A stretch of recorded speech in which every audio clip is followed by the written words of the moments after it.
to your buddies, you look to your friends. There's only a couple guys in the whole world that make me love pro wrestling, and you're one of them. You know, all the bad shit you heard about us, it's all true. But another thing that's true is we love professional wrestling, and that's why we're here. I'm not sports entertainment anymore. Talk to him, kid. This is a new beginning, and it starts tonight. A new day is dawning for DX. Know who you're talking to? Welcome to X-Pac 12360. Have a hell of an episode this week. God, we got a lot to pack into this episode. Yeah, we do. Yeah, I'm so excited that Kenny Omega is going to join us a little bit later on. And before we talk to him, we're going to talk about this weekend, NXT, just the whole SummerSlam weekend. I don't know how we're going to fit all this into a 1 hour show. Gotta hurry up, make it happen. Oh, crap. So let's get right into it. All right. NXT? Who wants to start? Yeah. Well, you two. Oh, by the way, joining us, as usual, we got Jimbo on the couch. We got Denise on the couch. We got Bill Henstock here at the table. And we got the lovely TK Trinidad. Boom. All right, so we got that out of the way. Let's talk about NXT. Oh, my God. It was so good. Like, we were both in New York. We both is in who? Me and Bill. Me and Bill. It's Bill and I. Bill and I. Yeah. Like, No, together, but, you know, we were there. Yeah. It was a really great event. Well, which one did you like the most? TakeOver. Well, I felt like TakeOver was just the perfect amount of time. Like, it felt like with SummerSlam, it was just like, if SummerSlam had been an 8-match card, like one of the best cards. It was a little bit too long. But I mean, TakeOver was perfect. You had the hour episode that they taped beforehand, and then the 5-match actual card, and it was just perfect length. Every match delivered. Amazing hot post event angle to send the crowd home and send them home while they're still a little bit hungry. That's right. That like they want more. As Not like, okay, oh my God, that was great, but I'm exhausted. Yeah. You know, can't handle that till next year. That kind of thing. I think my favorite thing about TakeOver was you knew where the next storylines were headed. Mm-hmm. You knew, like, okay, now Drew McIntyre won. Who's he going to face? Oh, he's going to face Adam Cole. Yeah. Sanity won the tag titles. Who are they going to face? They're going to face what might be Red Dragon. I don't know what they're going to call them, but Bobby Fish and Kyle O'Reilly. So we already know. I'm tuning in Wednesday to see what's going to happen. Yeah, and we already know the main roster. Like, no matter who won the matches, we know that all the new tag team, all the new title holders have automatic rematches. So we're going to see the same matches again, either on Monday or for the next month. Yeah, no, you'll see them on TV. That's how they usually do it. I was so happy for Drew because it's just like from the interview and then even speaking to him about like this whole process and just seeing it, I was just like, it was just so invested because we were talking to him about this and he was like, you know what, this is what I want to do and this is where I envision myself, and then you see it happen. It was definitely an amazing, cap off to the night. And that match, and congratulations, Drew. Well, congratulations to both guys and the whole crew, the whole NXT crew. They just killed it. Like, show. I mean, with the capital K. Perfect tweet to that. You said that every guy was like, top that, and then they came back and they topped it. Yeah, follow that, and then they did. Crazy. It was a great show. So like that makes it even more impressive considering everything those guys had to follow, and they went out there and they did it too. Yeah. The people were still live and kicking when they got to the main event, and they delivered. And even though just because of how good the card was, McIntyre Rude might have been the worst match on the card. Nothing wrong with the match at all. It was a very good match. But the great thing about that is because of the post-match angle, that's what people are going to remember about that match is, oh my God, that was exciting. That was thrilling. We saw something special happen. And I hate to even, use the term worst match on the card because there was no worst match. No, but it was all but totally get what you're saying. Yeah, absolutely. And those guys, Fish and O'Reilly. It's just amazing to me that the whole building knew exactly who they were and popped huge for them.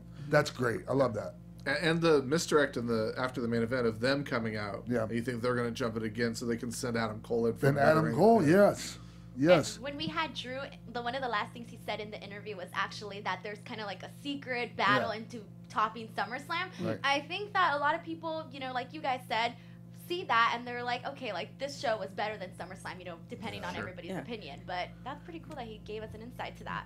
That's what I meant was like when Adam Cole came out, like the people went ape shit over that, you know. You didn't see it on TV, but after they went off the air on Takeover, all three of them walked to the top of the ramp. Adam Cole leaned down, and everyone was waiting for it, and he put up the fingers, and the whole arena said "Adam Cole, Bay Bay." Yeah. Oh yeah, I heard that. Yeah. Like that's when you're over. Is when everybody you've never been on WWE television a second in your life, and everyone knows your catchphrase. And it felt like they knew he was coming out too, even before it happened, because there has been rumors that he was in the city, and it just felt like, you know, when you watch those like Marvel characters or those DC movies, and everybody who's watched it before knows, even after it ends, after the credits, there's something else coming. Like everybody stood there and you're waiting, like okay, and then I saw Bill's like, all right, well I guess we're just gonna wait here some more, and then it happened. So it was definitely it was a really well put together show. Yeah. Nice. We all got to see at NXT LA that version of Gargano versus Almas. Wow. And it was great, but then you could tell that they used that whole, because they worked together for the whole Northwest tour, and they put that match together and kept adding to it. And by the time we saw it at TakeOver, just holy Lord, what a well-oiled tremendous machine. Oh my God, opening match. It was just it was knocked it right out of the park. Exactly. Perfect. And then one of our other guests, which was Aleister Black in his match with Hideo Itami, that one was badass too. That was actually my favorite. Aleister got the superstar entrance with them playing his theme live. Looked like just a million, but I couldn't have looked like more like a superstar on that match. And then they were the come down match actually, but they still had an amazing match. Yes, whatever match that, you know, when you put together a match and you lay it, or the card and you lay it out, like you pace it, right? And then there's going to be some matches that are strategically placed to be the kind of like the popcorn type match. I don't know if you know what I mean by that. Like after go get your popcorn, go to bring it down, and then so the people can come back up. That first match was so hot. Yeah. The second match was so crazy. Yeah. You gotta bring them down a little bit because they knew they had Asuka and Moon coming out after that. Oh my gosh! But it didn't work that way. Like those matches that were designed to bring them back down didn't. Right. Everything just kept on building and building and building. But still, Aleister and Tommy didn't do as much as they could have. No, but they knew their spot. Exactly. Yeah. Exactly. So do they tell you, you know, this match, we don't want you to make the audience as hyper, so bring it down? Like, do they tell you that before you go on? Like, how does that work out? It was never really my experience with how that. We just knew, like, okay, this is my spot on the show, you know, and because there were no agents or producers saying, okay, right here you do this, and this would be a good idea. There was none of that. We did it, you know. I mean, leading in my matches, I did it. Asuka and Moon match of the year so far. Oh my gosh, it was amazing. Oh, I mean, not counting New Japan. Right. Well, I mean, just. They had a lot, like, you know, going in with a singles match after you have like a tag team situation where they're just going out there and just freaking killing it like that. It's hard to follow a great tag team match. It's really hard. And that wasn't there a tag team match right up before that, right? There's the tag team match and then Black and Tommy and then Asuka. Yeah. Oh, that's right. Sorry, everyone. Screwing up the chronological it did more for order. Amber Moon to lose in this match because it just raised her stock that much higher. This is a perfect example of how to not lose by losing. Just she did a really she was good. Yeah. And the finish was so amazing where it's like they had all the false finishes. They had Asuka kicking out of the Eclipse, is that what it's called? Yeah. Eclipse. And then, you know, you had Asuka, like the false finishes, the false pin, the near fall, and then her rolling her back to the center of the ring and just like the look on her face and then the sad tap out where it's like, I'm not gonna win. Yeah, it's just like, just perfect. Yeah. Perfect. I loved it. I thought it was, well, what'd you think of Drew's dive? That was fine. Yeah? Yeah, it was fine. I mean, it was a little like, I mean, here's the thing. Like, he wanted to do it. It was important for him. And it was fine. The people popped and everything. So I'm cool with it. You think Bobby should have caught him a little better? Or? Yeah, he caught him. Yeah, you know. That's a little bit out of the way. He's a big guy, a little bit there. You understand, like, well, you stood next to Drew Galloway, or Drew McIntyre, sorry. Yeah. And, I mean, he's 6 foot. He's forever. 6'5" barefoot. Yeah, he's like, I'm 6'7" with my boots on. Yeah, and so like that's a big dude to catch. Like well, when that. he was here and he was like, I'm gonna break out a dive. Yeah. I was just waiting the entire match, like, when's it coming? When's it coming? And then when it came, I was like, oh shit! And then you see him hit, and he was just like, oh. You're just okay. Here's how. Like all I cared about was somebody just they blocked me. As long as I make contact with them, like they don't have to hold me all the way down. I just need them to kind of break your fall. Yeah, break it. Break the fall a little bit. So, yeah, man. To SummerSlam. Well, the entrance for Bobby was amazing too. Just being in Barclays and seeing how it went down. It was just glorious. Yeah, it was. It felt like from one moment you were like in a concert, like a share concert or something. It was just even minus all the pyros. It was definitely, the entrance was amazing. Oh, God. How was it like hearing those bagpipes live? Oh yeah, they had the New York Police Department. Pipes and drums. Yeah, it was all good. And the thing about that center too is that no matter where you sit, whether you're in the front row or if you're in the nosebleed section, every seat is a really great seat in the house, which is not, a lot of other places are not. It's not the case. So I definitely enjoyed it. One other note about TakeOver, because I'm a massive wrestling dork, as I'm sure you guys have picked up on by now. Something that I noticed is this is the first TakeOver that I'm aware of that they did the ringside chairs specifically. Oh, did they? TakeOver. Yeah. Oh, nice. Because before, like even last year at Barclays, they were just like the normal black folding chairs that you didn't get to take with you. But yeah, they made them up just for TakeOver. They looked real sweet. That's awesome. Yeah. SummerSlam. What were your thoughts? Too long. Too long. I didn't even. I'm just. I'm not going to apologize for not watching the whole freaking thing. You shouldn't. Ain't nobody got time for that. Yeah, no. it was way too. Because I think I had texted you, and it was maybe like 5 o'clock or something, and online it said it started at 6:30. Yeah. I'm like, oh crap! And then I got there at like 7 something, and it was like still in the middle, and I'm like, god damn, like really? So she texted me and she's like, it starts at 6:30, right? I'm like, it started at 5. Does anyone know what the wisdom is behind that? No, what the thought process is behind some more ads on network. I don't know. Okay, whatever. I if that's the case and it's strictly a money thing, it would think that it would cost them more to put on that 8 hours of programming than just. It was crazy. I think the thought is that at this point WrestleMania is 6 hours, and that feels like a special deal. So they want to make SummerSlam feel special too. I think it fell short. It's that idea of like you go to the Super Bowl. The Super Bowl starts at 8, but you go to your friend's house at 2 and start eating. Like that's what they want to try. And all that stuff. But the problem with that is, the Super Bowl ain't 6 hours long. Okay. So let's get right down to it.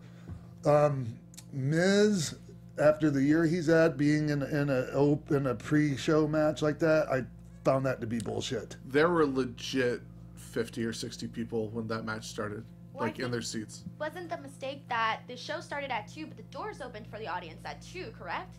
Our time? Sure, yeah. Yeah, well, for like basically the doors open at the same time. They came out at like 5:15. I had heard that there were problems of like they were letting people in batches to get through security, and then once they cleared security, they're letting another batch in. So I had heard that was part of the problem. What I had thought at the time when it started, and there were like legit 50 or 60 people in their seats while that match was starting, I thought that they were using that match so early as a tactic to get people into the seats so that they would watch the rest of the kickoff show. Yeah. But it might have been a combination of a bunch of stuff. I just thought it was really not cool to put, the Hardys and Miz and I mean those 3 guys. Nothing against everyone else, but those 3 guys earned not being in that position. Yeah. And when you put guys out there and you got the camera on them, but there's nobody in the crowd for that energy to feed off of. But that's when you get hurt. I'm sorry, I didn't mean to get to, but it really pisses me off when I see that. So have they done that before? Miz and a few other people in that match were pretty hot about wrestling in front of nobody. Yeah, man. Yeah, I would have too. I would have blown a gasket. Well, yes. Last year at Mania, there was like ticket issues with people getting into this to the arena, so the opening match had that same situation. But even that was WrestleMania, so like there were still several thousand people still in their seats. It looked like an empty arena, kind of, but there were thousands of people still there. This was sad. Even dozens watching it of from people. home, I felt like they actually started the match a little bit to like in the beginning of the pre-show. Like usually we get a lot more analyzing with Renee and everybody, and so they started a lot earlier than the 30-minute mark. Normally there's not 3 matches on the kickoff show, and normally there's not 13 matches on the card. So just to give everybody a payoff, that's when you have 10-man tags and shit like that, so you can fit a bunch of guys into one match, and so everyone gets included. It was a weird thing because they clearly wanted to do Hardys versus Revival, possibly versus Club, but then Dawson gets hurt. So yeah. Okay. Well, with all the success of NXT and SummerSlam and this weekend being a big thing, you think that we'll start to see how WrestleMania, all like the other indie companies come and run WrestleMania weekend because it's a good way to get eyes on their product? You think we'll start to see that on with SummerSlam and NXT? We saw it more last year than we did this year because normally Evolve runs on SummerSlam weekend. Like last year, Evolve ran 2 shows on SummerSlam weekend. This year, there was just a House of Glory show on Friday in Jamaica, New York. And then some of the things like Sam Roberts' live show, I think Jim Ross's thing with Heyman. Yeah. And normally Pritchard had something going on too, right? Yeah. Normally there's a lot more on SummerSlam weekend, and I think that there weren't Evolve shows this weekend just because Gabe's now working with NXT. Yeah, that was probably. Yeah. And it would be smart for them to run their events surrounding WWE events, because that's when you get a lot of people that are trying to find something to do. Like WrestleMania in Dallas, there was a problem where there wasn't as many events, therefore not as much to do, versus when they had it in San Francisco, there was tons of events and stuff like that. Oh, you didn't think there were a lot of events in Dallas? No, not compared to San Francisco, not even. Okay. Yeah. Wow. Yeah. I remember that, being the case, and it was a little bit harder to get around to all of them. Yeah, there's people walking around trying to find out what to do. It's crazy. Huh. So, it's hard. Like, I wanted to skip to the main card, but, it's hard to when you have the New Day versus Usos. Second best match on the card. Yes, from the whole day. Yeah. It was tremendous. Amazing. The Usos are absolutely on fire right now. Just unbelievably good right now. And that Big E dive. Right, and that was, honestly, that match was proof that the pre-show matches are not just the whatever matches. Yeah. Like, you're going to expect to see only the great matches on the main card. No, that was like a two title changes on the pre-show. Exactly. It's crazy. Yeah. And then, okay, the first match, Cena and Corbin. I was disappointed, man. I think a lot of people were disappointed. I thought about, how do I talk about this without, whatever, man. I'm sorry. I was disappointed with it. I'm not sure what happened there.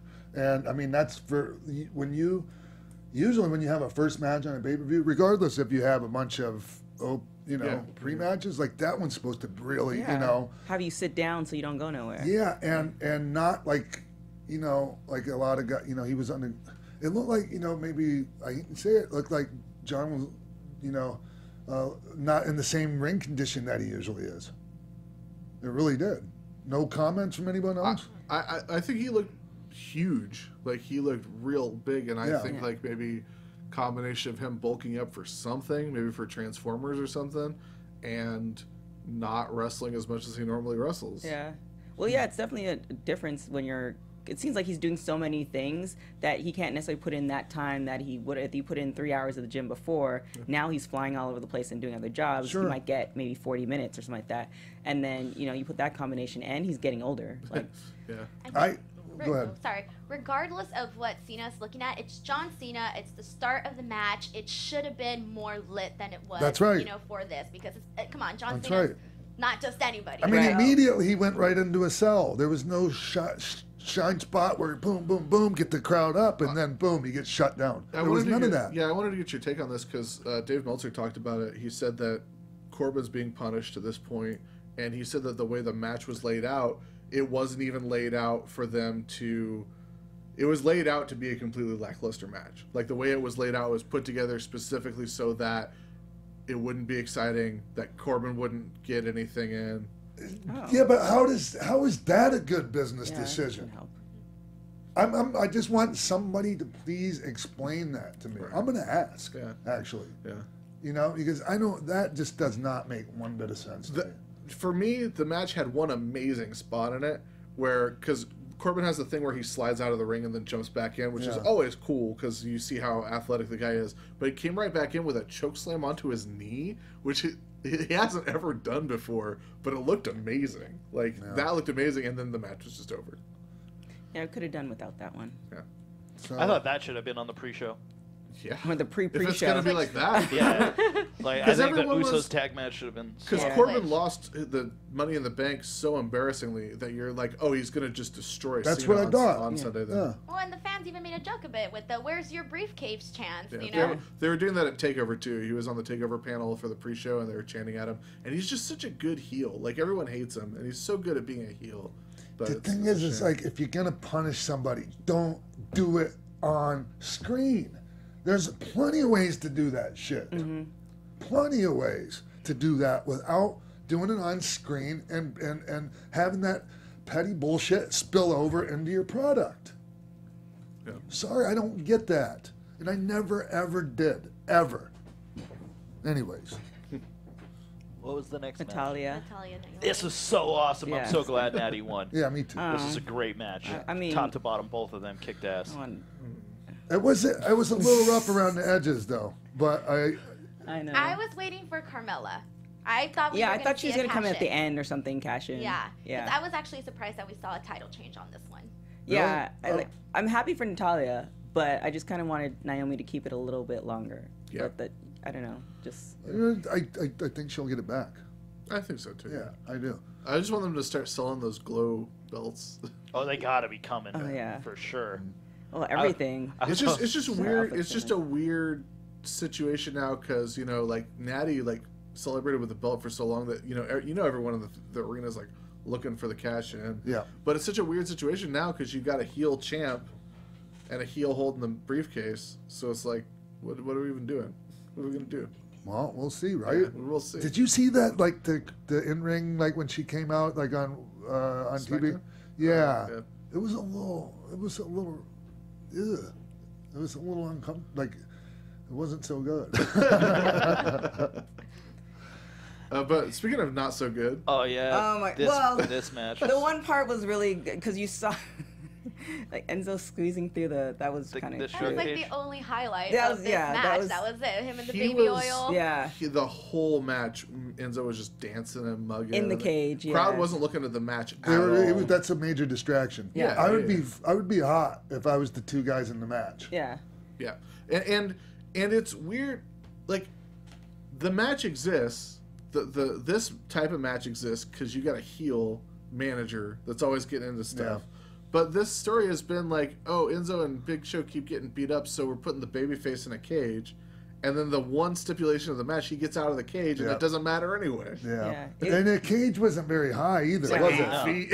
It was like, whoopty. I was Like worried they were going to 15 hit feet, it. I I was think worried they were they going to hit it, Pardon? honestly. Yeah. I don't know. But even though, like, they made, like, this whole show of him, like, leaving the shark cage and then out to what? For nothing. It was just, like, Yeah. kind It of was. pointless. Yeah. It was. He dropped to the mat and immediately got booted and was unconscious for the rest of it. Yeah. I thought it was funny how it was like, oh no, Big Show's hands hurt. How he's gonna hit the WMD? It's like he's got another hand. If he hits you with He's that not one, he's not a just, southpaw though. He's It's not a the lefty. same. It's the Because same thing. he hit the WMD, but his hand was broken, so he couldn't make a full fist, so it didn't hurt as bad. Yeah. That was. Wasn't as effective.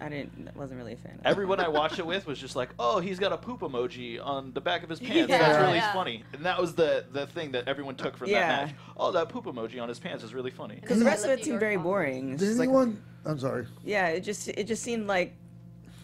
What are we doing here? Yeah. Like.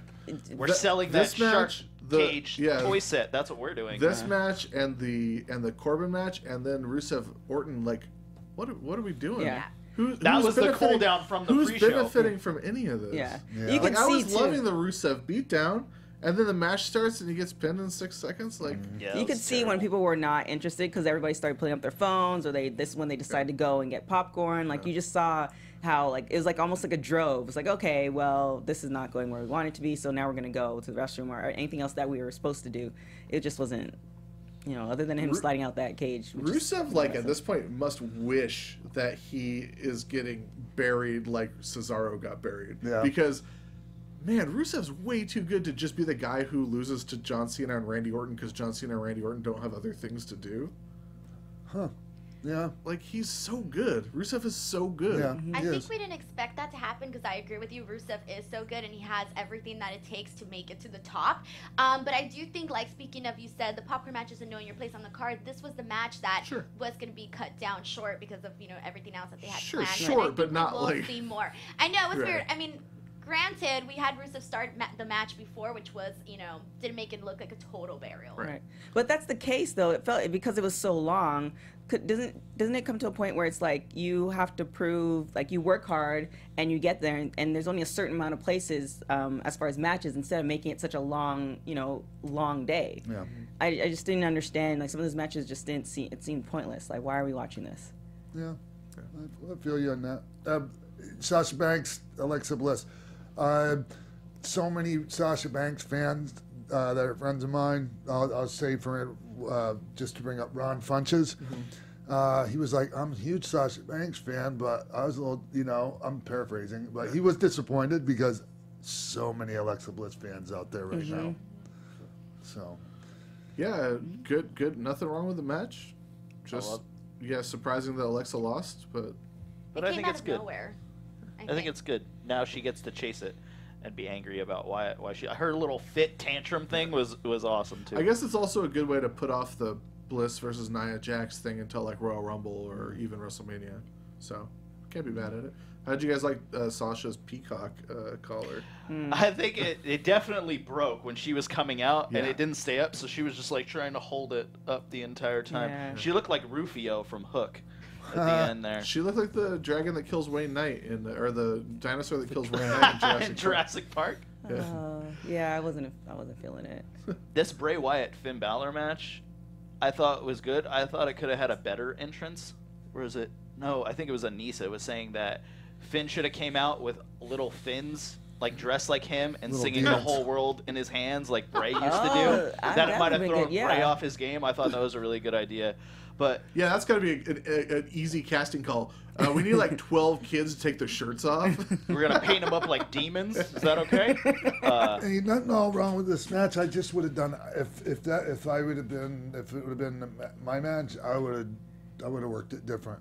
Yeah. You know, I would have. There was just a lot of things I was wondering. Hey, why are they doing it like that? I would have done it like this, but that's just me. That's just me. I wasn't so I was expecting, you know, to be a tad bit better. It seemed to me like it was like, well, what are all the moves that you do, and what are all the moves that you do? Well, okay, let's make it all work together. Like if you were to play a video game or play with your figures, this was the match you would have. Oh, okay. Yeah, it was good. It's better than others, but It's just a bummer that this is the first time we've seen the Demons since Finn Balor won the Universal title. He's never gotten a rematch for the Universal title, and this is what he's doing. Like, they've already had this match a couple times, so. Yeah. This tag match. The highlight of this tag match was the beach ball, right? Yeah. I got the biggest reaction. yeah. It was a great match. I loved this match. I thought it was a great match. They had the crowd rocking and rolling. Like, this was the... Besides the main, this was the match that the live crowd was way Really? into. Yeah, I think it's like the storyline too, like the ultimate bromance. Like they're getting back together. They're back together. Are they gonna win? Like I think people are really invested in that match. And Dean Ambrose is now the first member of the Shield to win the Grand Slam. Oh yeah. Congratulations. Yeah. Okay. This match. What were your This one thoughts? was really good. I think I really enjoyed AJ Styles and Kevin Owens. I thought it did what it was supposed to do, and it was really fun to watch.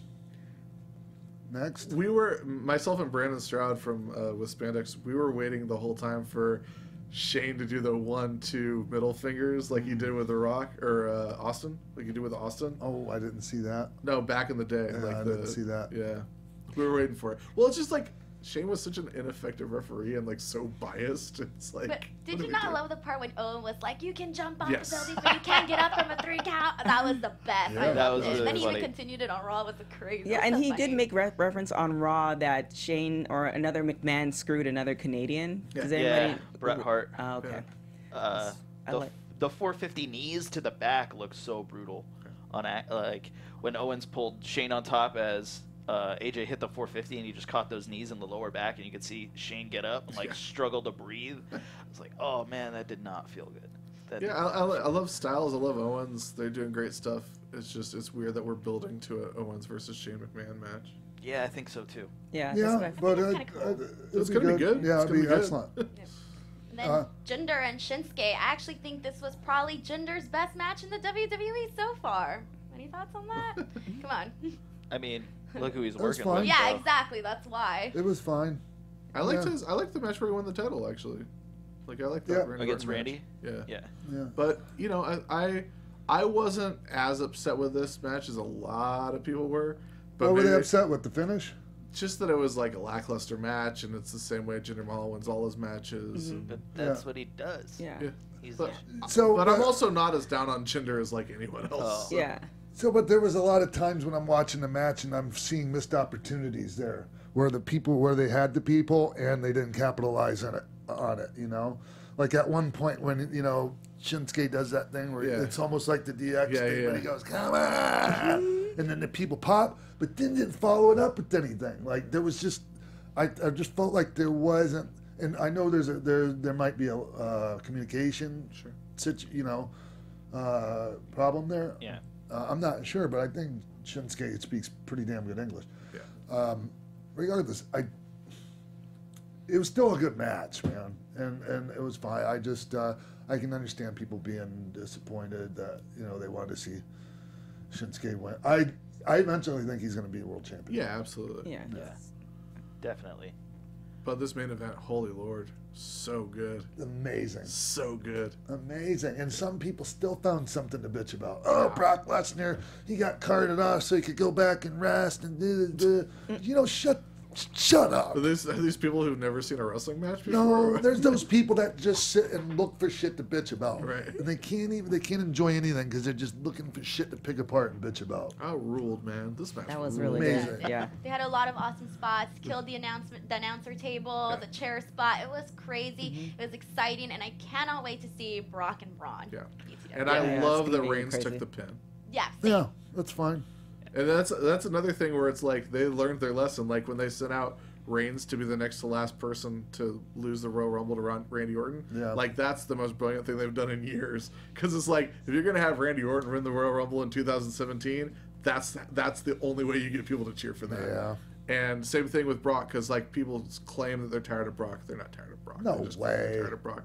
But still, if Brock had pinned Joe or Strowman, it wouldn't have been the reaction that they got from him pinning Reigns. And the thing about Brock right now is I'm loving and it's ever since the Goldberg matches. Yeah.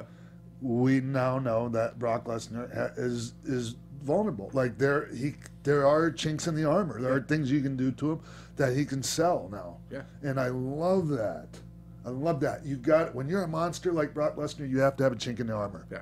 Have to. And every time him and Strowman were in the ring together, it was electric. Yes. And he never Germaned him once. And they freaking teased it with they had the big stare down, and then other guys came in and ruined it. Yeah. And they shit canned them back out, and then they went at it. Perfect. It's great. Perfect. That match is gonna. Yeah, when it happens, it's gonna be amazing. Yeah. Yeah. Yeah, it's crazy to see someone manhandle Brock the way Brock manhandles people. That's like picking up, running power slam on the table, pick you up again, another running power slam on the table. It's like, Makes wow, them look human. Superhuman. All that outside the ring stuff called back like every Braun Strowman thing ever, because he hucked the chair at Reigns and Joe, and then he turned something over onto Brock. And he threw that stairs. Legit, those stairs are, easy 100 pounds, easily. Somebody said, diamond plate only weighs this much. I'm just saying, I picked the freaking stairs up before. Right. They're easily 100 pounds or more. It's ridiculous. And he threw them through the air. Like it was nothing. It was just like remember the old Incredible Hulk show at all? Yeah. Remember when he would throw stuff and I would go, that's what it reminded me of. It cuts to another shot. Yes. Where you just see The it. Incredible Hulk threw a bear once. This is what Exactly. this reminded me of. Yeah. So, all right. SummerSlam weekend, amazing. I just we don't have time to go into Monday Night Raw and SmackDown. I don't think, do we? Yeah. Just Bobby Roode debuted. That's the biggest news. Bobby Roode, Shelton Benjamin, And Big John Cass Cena. got injured. Oh, that's right. Out 9 poor months. guy. Yeah. Sucks. Really weird way. Oh, one last thing that we should talk about. Asuka reportedly suffered a broken Broken collarbone. collarbone. Yeah. Is that legit, John? Probably. Okay. Yeah, I mean, I don't see where that would, where that would benefit them storyline-wise. That's a tough one. I've broken my collarbone before and like separated shoulders, clavicles, things like that, and it's a pain in the ass. Yeah. And it's just separated shoulder you can work through, depending on the degree of separation. But a broken collarbone, I think, is probably a good idea not to. Yeah. How long are you usually out for an injury like that? I don't know. 6 weeks maybe, something like that. So, all right. So that was the recap of SummerSlam and NXT, and now we'll talk to Kenny Omega. Yeah, well, let's get some of the obligatory stuff out of the way, like social media, all that stuff, pro wrestling tees, celebrity voice. So you can follow us on AfterBuzz TV, on Twitter, The Real X-Pac, celebritybvm.com/Sean Waltman. Yep. So you can get all that stuff, like any celebrity birthday shout-outs or pretty much any type of shout-outs. Yeah. IG, X-Pac12360, Facebook, X-Pac12360 Show, and then also on Facebook, they can sign up for the newsletters. They can sign up for the newsletter, which is the next one is out September 1st, and they can sign up on Facebook. And then also you can buy all those all the shirts at Pro Wrestling Tees /Sean Waltman. And also iTunes, 5 stars. Don't bother give anything else. And keep on leaving your comments on YouTube. We all read them, even though some of you guys think we don't. We do read them. We do take them in consideration. I do. Okay, just so everyone knows that watches on YouTube and comments, I do read the comments. And I take them to heart. Even the ones that are... Even people that are trying to be assholes. S my D. Yeah. So. We read them all. So, yeah. Let's take a break. All right. We're going to take a break right now. We're going to come back with the cleaner, Kenny Omega. What's up, party people? Roxy Stryer here from The Tomorrow Show with Keven Undergaro. We're your twice-weekly broadcast of one man's midlife crisis and the mad millennials in Star Trek uniforms that follow him. And I'm one of those millennials, Lauren LaGrasso here. We've had some amazing guests like Russell Simmons, Ileana Douglas, and Craig Gass. Coolio, right? Christian Blatt in the house to tell you to go to thetomorrowshow.com to check us out. We're live every Monday and Thursday from 10 to midnight Eastern. That's thetomorrowshow.com. Be there or be square, whatever that means. Joining us now, we have the IWGP United States Heavyweight Champion. His name is the Cleaner, Kenny Omega. Yeah. Hello, everyone. Kenny, man, happy to be here. So honored to have you on the show, man. So honored. And I just want to first congratulate you on a hell of a showing here at just the Long Beach show. The 2-night, the G1 special. 2 amazing matches. I loved your match with Elgin and then Ishii after that. Just amazing. And then and then the G1 climax. You're showing just once again, man. 2 years in a row, just incredible stuff, man. I can't say how much. I told you in a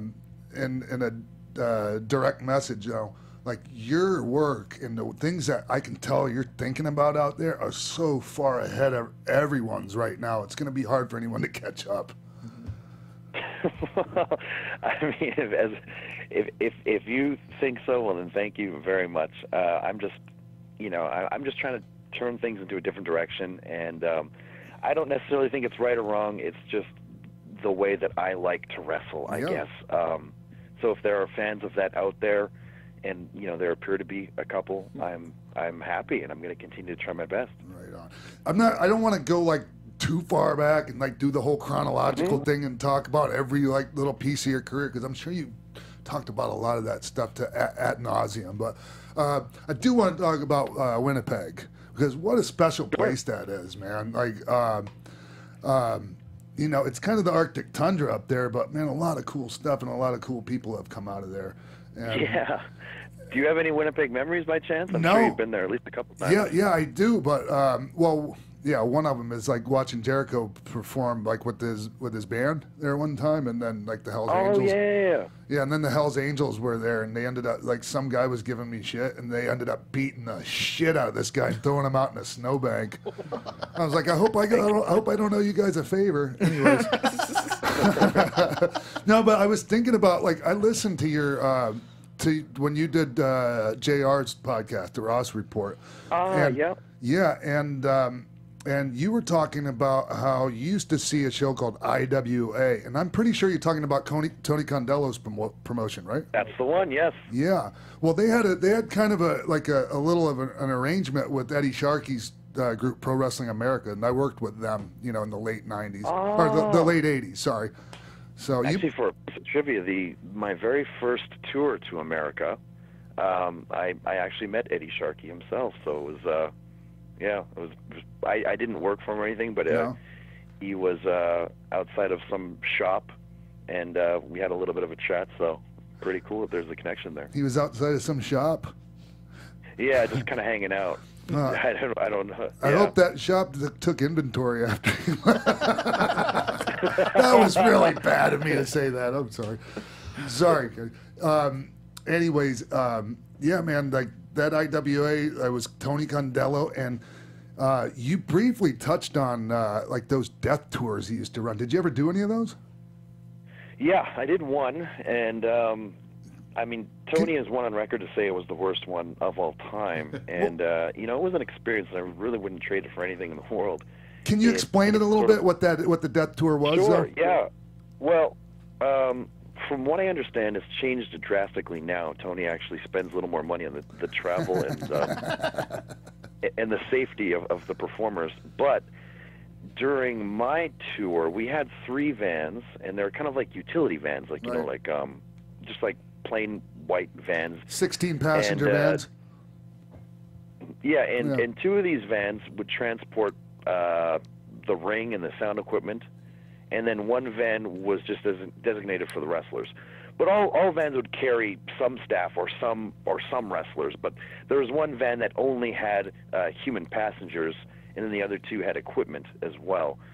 The thing with these tours is that even though I guess you could technically do it at any point in time, if you want to travel there by land, you can only do it in winter because the entire perimeter of this area is surrounded by like a moat almost. No. So you can only drive there when the lakes are frozen over. So every winter, Tony runs these tours where you drive over the lake, and I guess about 5 or 7 hours in, there's your first stop, and then from there, you kind of just tour all throughout the innards of this area.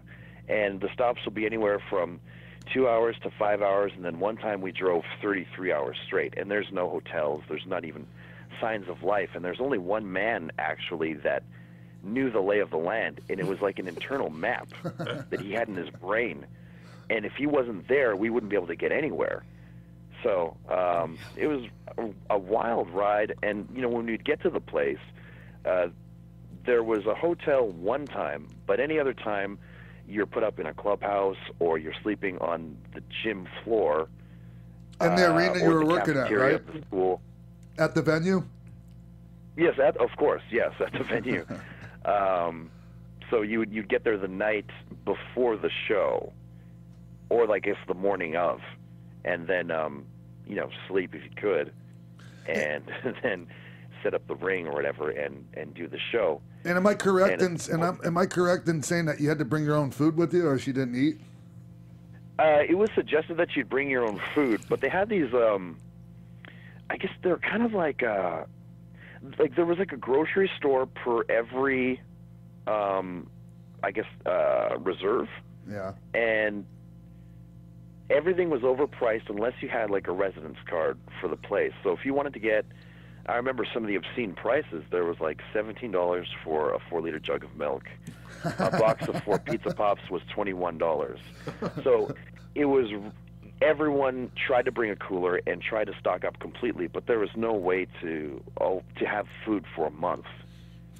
But we tried our best. I'm curious as to how the shows went. Like, did you go out there and try to kill it every night, like you were, at WrestleMania? That was one good thing, was the crowds were very appreciative, and something like a shoulder tackle would get an enormous pop. Yeah. So the finish could literally be anything, and you could just go very babyface, very heel, yay boo, and people would love it. So you could keep things very simple. You wouldn't have to put it on the line. You wouldn't have to. You would never have to go off the top rope or do any dives or anything like that. Of course, I'm an idiot, so I did. That's what I was wondering. Looking back, looking back, I never had to. Yeah, but in your mind, you kind of do at the time. Like, because I remember when I used to do those kind of shows with Jerry Lynn, never like to that extreme, right? But, it didn't matter who was in the crowd. We were going out there, and I was diving outside the ring. He was diving on me. We were killing each other. That's true. And actually, that was kind of my first really lengthy tour. So for me, that was good money, and I just wanted to show that I wanted to be there, and I wanted to get booked again. Yeah. So just putting my best foot forward, like, hey, I'm working hard every day. Here we are. Did you guys ever? Did you ever go to the Pony Corral? Of course. Yeah. I mean, to wrestle or just to eat? Well, I mean, that was where all the boys used to go when we were in Winnipeg, especially all the cheapskates that didn't want to buy their own food. They would show up there just to get, the free meal, which is cool. But I just thought it was great because it was such a tradition, Yes, it was. Yeah, the Pony Corral in Winnipeg with wrestling was sort of synonymous with one another. But not so much anymore.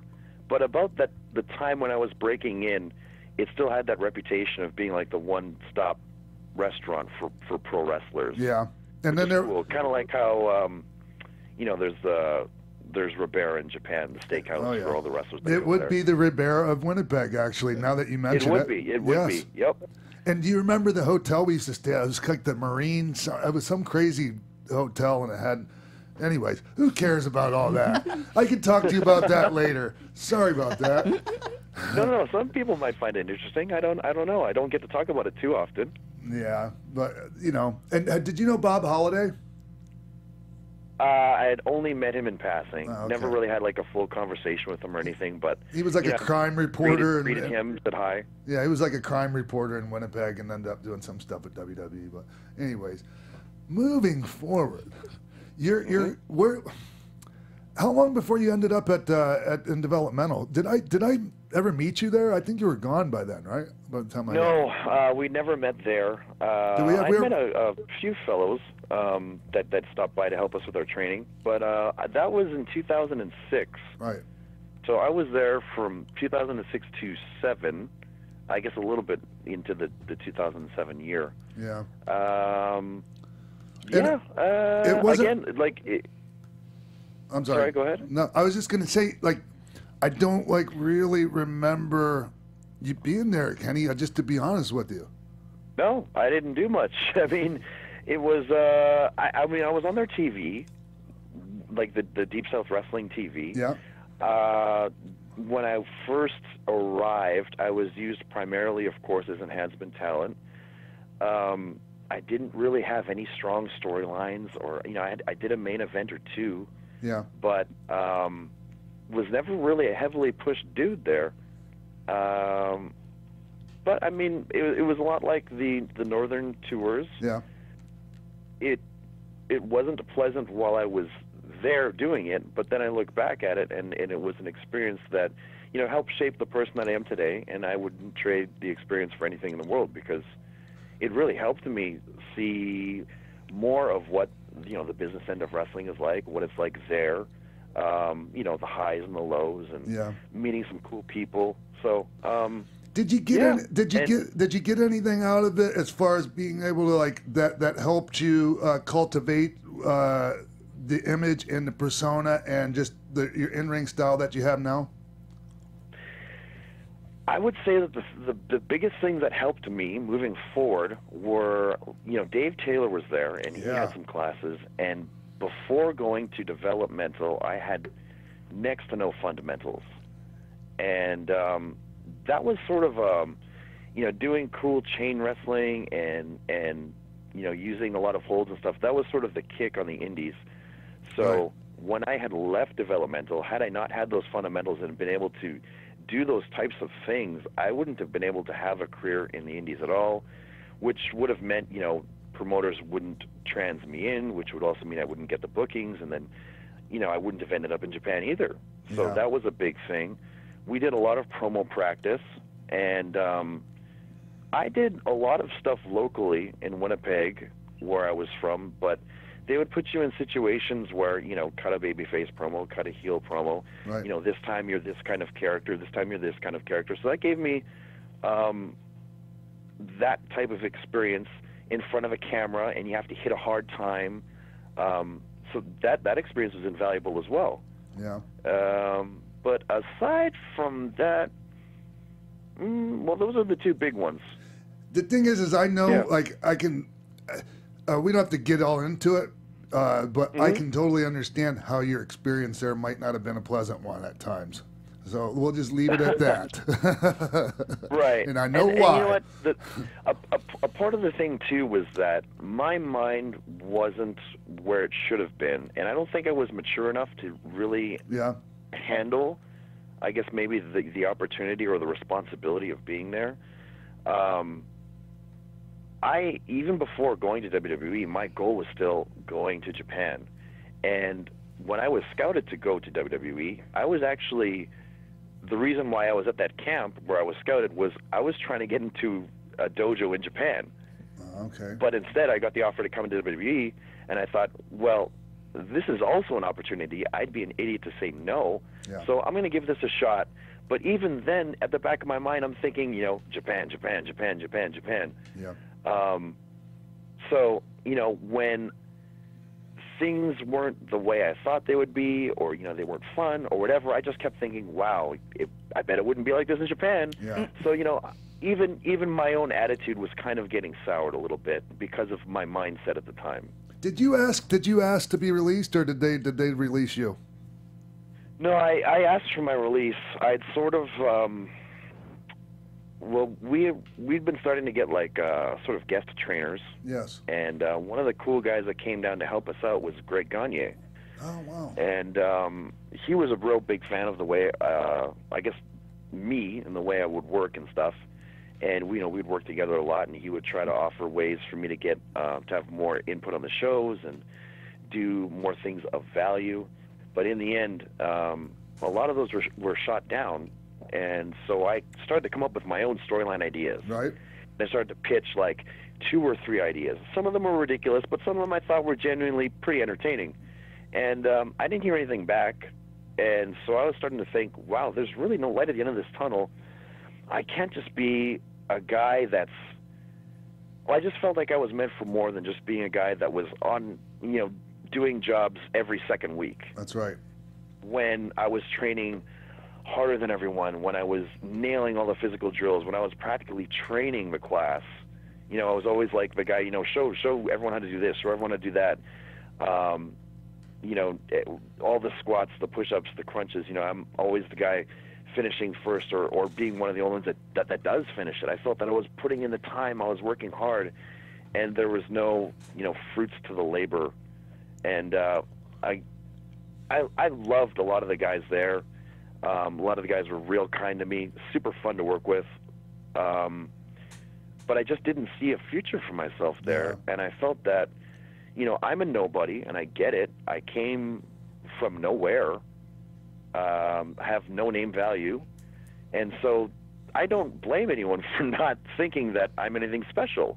Sure, that's fine. So what I wanted to do was get out and prove my own value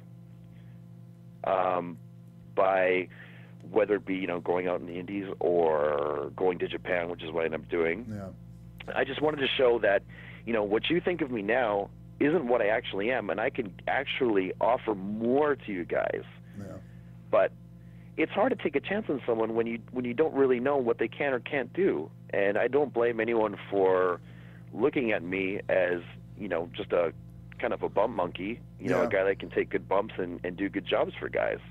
That's because I was just kind of a skinny dude. Sure. I wasn't really, I didn't, looking back at it, I wasn't trying to appeal to be in a better position. I was just kind of working hard with the jobs that were given to me. Yeah.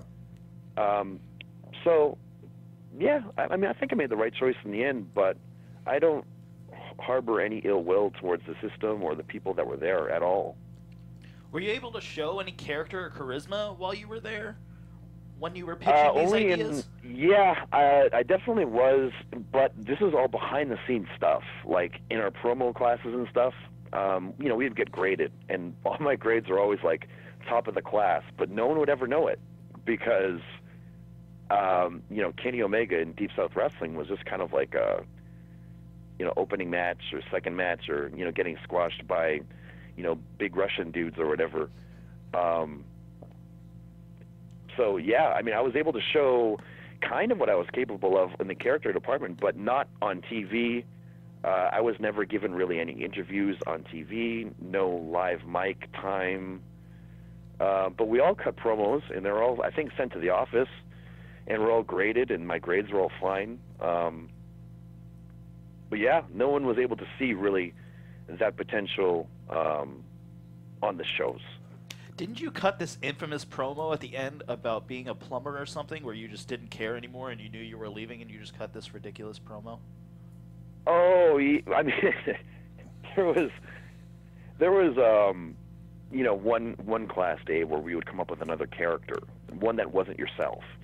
So I came up with this character that was named Plumber Lou Dooley, and which is actually kind of a rib on a guy that actually wrestled locally here in Winnipeg, whose name was Plumber Lou Dooley, and that was a rib on him as well. But Plumber Lou Dooley made a comeback, and I cut a promo as a plumber, and I think I had guests walk in on the promo. It was like an improv shtick, but it was pretty funny. I had everyone in stitches. It was fun. I enjoyed it.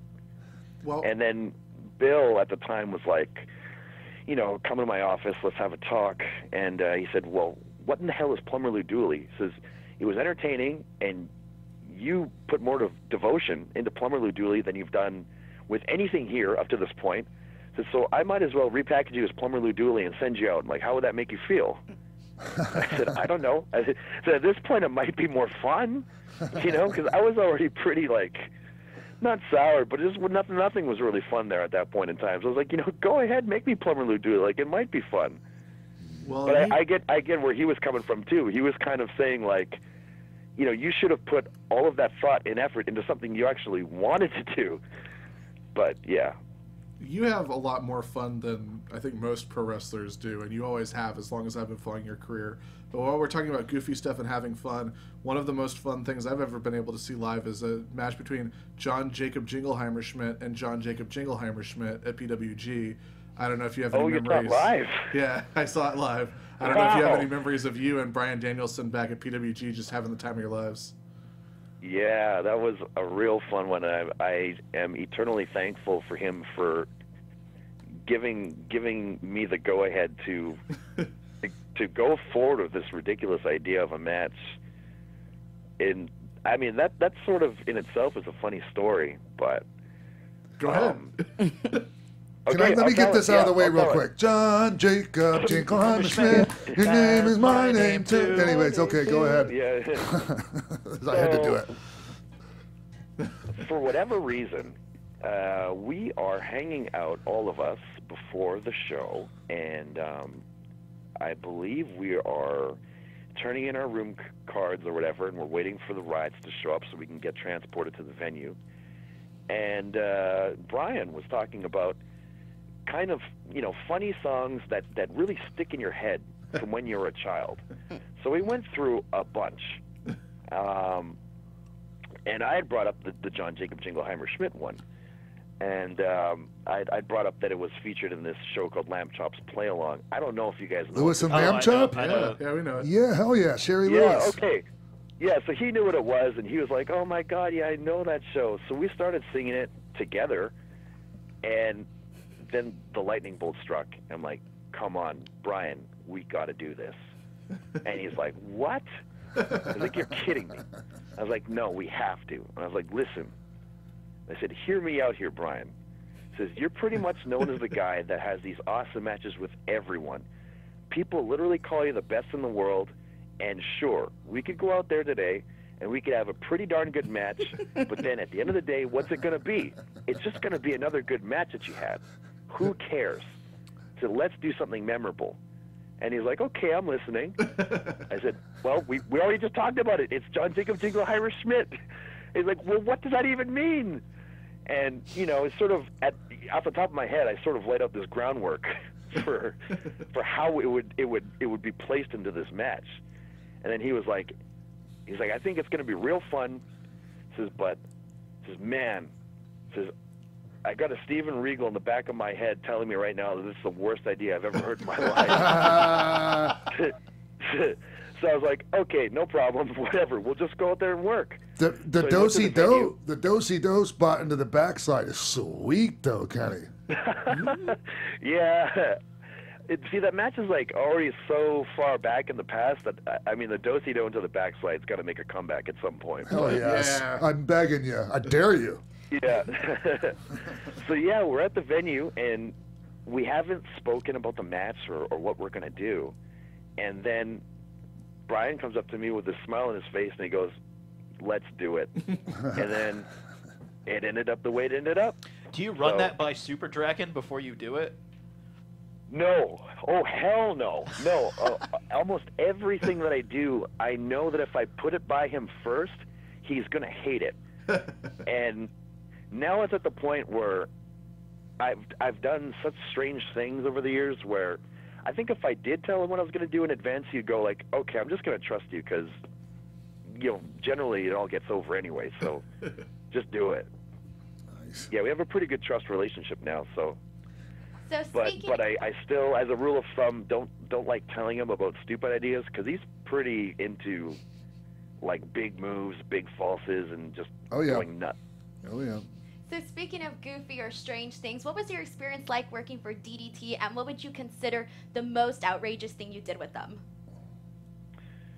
Wow. I mean, there's a couple things. One match in particular, I did in front of a green screen because the finished product was me wrestling a 50-foot giant. So, yeah, that was pretty cool. It was mostly like, it was pretty much just a movie. It was all done in like we'd filmed everything beforehand and just aired it on the screen afterwards. So I guess that isn't a real match. In terms of matches, some of my favorites, we would have this thing called a rock and roll death match, and it's some of my proudest work there, but can never be shown because of copyright factors. You wrestle a match, and at random, you know, as random as it can be, of course, you know, we'd work it into the spots. Music would randomly, quote unquote, play, and you'd have to stop what you're doing and dance. Oh no. Yeah, and it sounds like a simple idea, but the way that we worked in the dancing into the spots and the types of dances dependent on the song, I thought was really creative, and I think a lot of people would like it and not shit all over it. Because a lot of people think that comedy is sort of a cop-out to not wrestling seriously, but I actually would argue that comedy is much more difficult than wrestling seriously. Oh yeah. Because you have to be creative in almost everything that you do if you want the comedy to make sense within the realms of pro wrestling. Mm-hmm. So we did like 3 of these rock and roll death matches, which became kind of serious. Not serious, but which became kind of like a feud thing. Like it was a rivalry of the rock and roll death match. And all 3 of them, I wish I could show or throw online or whatever, but we used all copyrighted music, so it probably can't happen. But I loved it. So there's that. Well, and if WWE Network ever got the footage, they would just like, you know, just put some generic ass music over every little, you know, piece. So, anyways, it would run. Yeah, I know, but there were some like, yeah. See, that's the thing. Like, you could do that. You could put generic music that kind of sounded like the music that we used. But for example, like when we would wrestle and then the Macarena would turn on, it has to be the Macarena because we're doing the Macarena. You know what I mean? Yeah. Oh, this sounds so fun. I really want to watch this. You know, moments like that which are important to have the real music. For sure. And the thing is DDT, and we'll get into this in a little bit, but you know, like heard the usual suspects shit all over some of your DDT stuff. And the thing is when you go to a DDT show, you kind of know that this is that type of a wrestling show. Like, and I don't like Chikara. Yes, exactly. And it's a different. It's just a different thing, man. And like you can do both.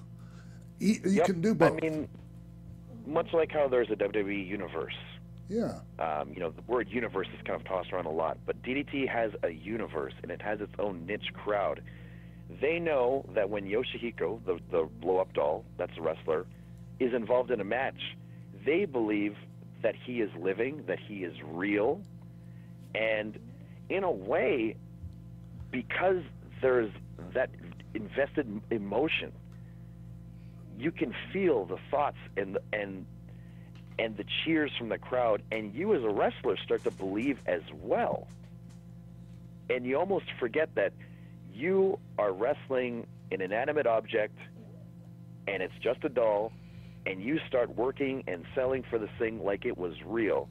And I took a lot of pride in the stuff that I did with the doll because I didn't want it to look like I was a kid playing with a toy. Yeah. Again, going back to what I had said, you know, it's easy to wrestle seriously. It really is. But to work a good comedy match, to work with a doll but make people believe, to make people bite on the falses, to make people laugh or say, you know, this is entertaining, to want them to show their friends, that's tough to do. Yeah. And when people ask me, like, well, aren't you embarrassed? Aren't you ashamed of yourself? No, I'm not. It's actually some of my most proudest work. And I don't blame you. Mark in the booth here. One of the things that got me to start following you as a wrestler was your work with Yoshihiko, because you were doing the Zangief's spinning lariat. You did Zangief's ultimate as well. So when did the decision come to add the video game stuff into your repertoire? And I have another question after that.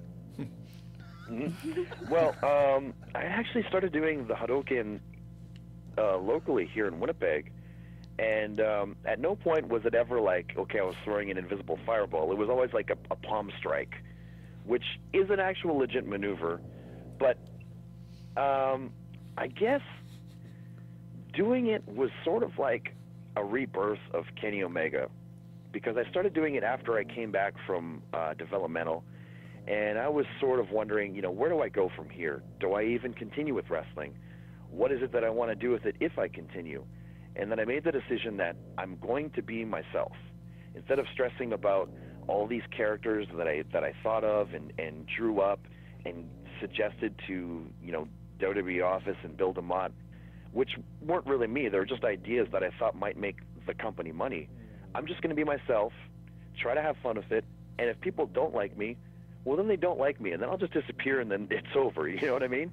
But if they do like me, then I'm going to enjoy what I'm doing again. I'm going to fall in love with wrestling again, or keep loving wrestling. And, you know, that in itself will hopefully shine through, and people will believe in the character that is Kenny Omega, because it's just me. So I thought about, okay, what is me? What the hell am I? Who the hell am I? So I was like, I really don't know. I like wrestling and I like video games. So I came up with doing the Hadouken. And that almost more than anything caught on locally where I'm from, on American Indies, and in Japan as well. It just sort of became like, oh, Kenny Omega, the Hadouken guy. Yeah, I know you. So when it came to doing other Street Fighter moves, you know, I actually played Street Fighter like really seriously at a pretty high level, and I was using Zangief at the time. So that was just sort of like a fan mark moment for me, was to do the character that I was using's Ultra in an actual match, and I could only ever do it to a doll, right? So because it's a German suplex and then a catching backbreaker and a spinning pile driver, all in one. Right. The German into the backbreaker is doable. Like, I could do that to a human, but tossing the guy up in the air and catching him in a spinning pile driver was kind of where I drew the line. Was Who knew? Try it. Oh, I don't know. You got Bola coming up. Maybe we'll see it there. Is there anybody lining up? Yeah. All right, thank you, Kenny. What was your last question? Problem. What was your last question, Marcus? Well, he had brought up how I'm a big fan of the Street Fighter competitive scene, and I know this isn't what this show is about. We'll get back to wrestling in a second, but how do you split the time to spend enough time training for like the Capcom Cup or things of that nature with your professional wrestling? Yeah, it's really tough. I mean, of course, time to play is really limited, so you have to maximize any chance you get to be on a stick. But luckily with Street Fighter V, it's a more simple game, and it's a game kind of based around, numbers, frame data. So as long as you have the information and you kind of get the idea behind how the game is played, you can just, as long as your execution is half decent, you can have your knowledge, watch a lot of streams, watch a lot of guys displaying their tech, and watch high-level matchups, and it will translate quite well once you start actually trying to implement it into a real game. So if I even play once a week, I can stay pretty sharp with Street Fighter V, just because it's kind of a more simple game than any other Street Fighter was. But yeah, I wish I could play more, and if I could, I'd be much better.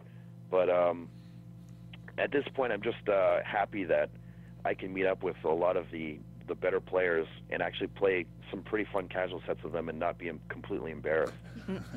Well, speaking of scheduling, how grueling was the G1 for you, and especially wrestling, in your case, 10 main event caliber matches? What was that like?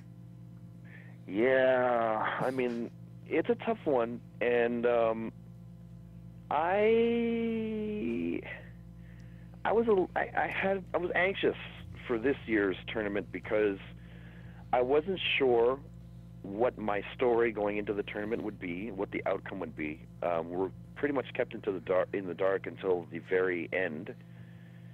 So what I wanted to do was kind of follow the same game plan that I did last year, which is just tell very different stories between each and every match. And just, even if I'm not going for like match of the night, I just want my match to be visually very different than the other matches on the card. Because some guys, whether it's due to their own, physical limitations, or because it's their style, or because of how it's the way they want to work, they're going to have the same kind of match every night. Yep. And, for better or for worse, that's just what you're going to get. And at the very least, as long as I know that that's what their plan is going into it, I can arrange sort of my style to look visually different than that. And, yeah, I was really happy with the way things went. I went out of my comfort zone more than a few times. And then when push came to shove, I was told that, yes, I will be going to the finals again. And, I had the big one with Okada. And then the day after, I had the one with Naito, which was really cool because we had some really good chemistry last year. And I was glad we could mix it up again, and in a situation where the stakes were even higher.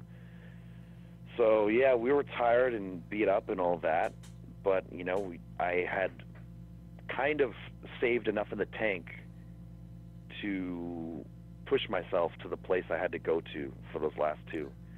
Well, and I think you did a little bit more than kind of, man, because you knocked it out of the park 2 nights in a row. So, hey, yeah, you were talking about comfort zones. And, one of your matches during that tour brought a lot of the wrestlers I know out of their, and people in the business out of their comfort zone when you guys had your feet tied together. And right. Yeah. And that brings me to like what you were saying earlier about doing comedy well, and just how you phrase that. And and it reminds me of like the Twitter exchange, like Lance Storm and Davey Boy Smith Jr. More Harry. Davey Boy Smith Jr. kind of shit on them. No, it was all Harry. Yeah. I love Lance. I have a ton of respect for Lance, and we get along actually real well together. I mean that has since been dealt with, and it's water under the bridge now. Yeah. But at the time, Harry had made some condescending comments on Twitter, and it was all he was just a little upset or whatever that he wasn't booked as part of the G1, and that's fine. But I guess when you make backhanded comments towards people that are on the same roster as you, eventually someone's going to have to say something. And it was about third or fourth time it had happened. So, I mean, I was just in a bad place. I was annoyed with it because here I am on tour, wrestling almost every day and busting my ass, and we have someone who's supposed to be part of our team kind of burying me on a public forum on social media. I just felt I had to defend myself, and maybe I shouldn't have, and I should have dealt with it in private. But, you know, what's done is done, and we're cool with each other. Everything's all fine. And it's just, it was a case of both of our emotions getting the best of us. Yeah, and I mean, what you said, pull that back up, Marcus. I was just about ready to read it, and then you took it off the screen. Okay, never mind. Just forget it. Where were we? So speaking on a lighter note, your match with Toru Yano, what was it like wrestling with the tape around your ankles? Because there was a lot of like balancing. How was that?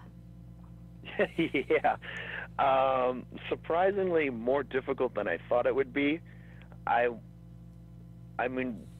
just figured it would be easy to do the stuff that we had called, and I thought, like, okay, if you punch me and I pretend to lose my balance, you know, like, people will laugh or whatever. But if you try to sell anything, you're naturally just you're going to lose your balance. And I'm surprised it actually didn't take a spill on the ring. Here was my issue with that. Sorry, I didn't mean to cut you. I'm so sorry. Oh, that's fine. Oh, I was just gonna say, like bouncing to the ropes. I thought I would be able to bounce to the ropes super fast. I thought I'd like bound like a little bunny rabbit. Yeah. And it was difficult because the ring's like giving as you're bouncing. Oh, it was tough. And then I thought, like, okay, you know, I'll do like this shoulder tackle. I'm gonna look like Road Warrior Hawk, like hitting this guy, you know. And then I watched it back, and it just looked like the weakest, shittiest shoulder tackle. But I swear to God, I threw that thing as best as I could, given the situation. Here was I was laughing about this, and I was gonna make this just like a facetious, like, snide comment, like just kidding around. My issue with it was when you hopped into the ropes, he just stood there in the middle of the ring instead of hopping towards you, so you didn't have to go all the way across the ring to tackle him. That was my only issue with it. That a lot, actually. That was what exposed the business to me, not the rest of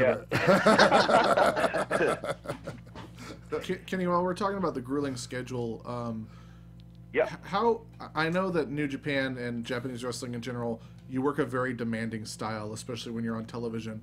And I just wanted to know how much is it on everyone's minds, given what happened to Shibata, about the very hard-hitting, unprotected headbutt sort of style that a lot of people do over there? Yeah, that's a very good question. I am definitely, I mean, more than ever, kind of, and it's sort of a strange statement to make, but I'm trying to make it clear through the way that I work that I'm very much avoiding that style. And the thing is, like, by saying that, I'm doing it, but I'm disguising it, so how would anyone know? But it's stuff like with forearms, I'm not even making contact anymore. You know, before it's kind of like, okay, you make it a little snug and you can kind of get a little bit of contact. But, you know, through the G1, you're wrestling matches almost every day. You don't need to be getting rocked by forearms or palm strikes or whatever every day of the tour. So it's stuff like that. Like, I was relying more on chops than ever. You know, more or less faker stuff. Some of the guys, you know, they don't want to change what they have been doing all these years. They don't want to reinvent their own wheel, and that's their own choice. But if I work with guys like that nowadays, in the matchmaking process, I'll just kind of say, like, hey, we need to be careful about the message that we're putting out there, considering the accidents that have happened, which of course were accidents, but we need to kind of take down the risk percentage as much as we can and show that, you know, we are actually the kings of strong style. And by doing that, it's not just by being the toughest, like, yeah, we can absorb a ton of damage to our brains, But, we can do this, and we can do this safely, and it looks like we're killing each other. I think that's the most important part. Especially those knees, man. Those knees don't look, they look like you're making contact still, bro. Oh, the knees. Yeah. I only actually make contact with one of them, and it's the one where the guy is near the ropes, and it's not a knee that comes up into the person. It's actually just my shin pushing. Yeah. So it's not like a, how do I say? It's more of like a push against the, the body or whatever, the side of the head. Gotcha. Which is why I always tell the guy that I'm working with, use your arm as a guide, and put your arm against hold the middle rope. Yeah. So that you have that space there to lean out of the knee, so it looks like I'm killing you, but I'm literally just kind of pushing you. Yeah, and that's it. But in terms of the other ones, all the standing ones, those are coming up to the left of the head and just kind of make contact with the chest. Well, in the G1 final in your match against Naito, there was a spot where the pile driver that was supposed to go through the table, but I think Naito slipped a little bit and it didn't happen on the table. What was your thought when that happened?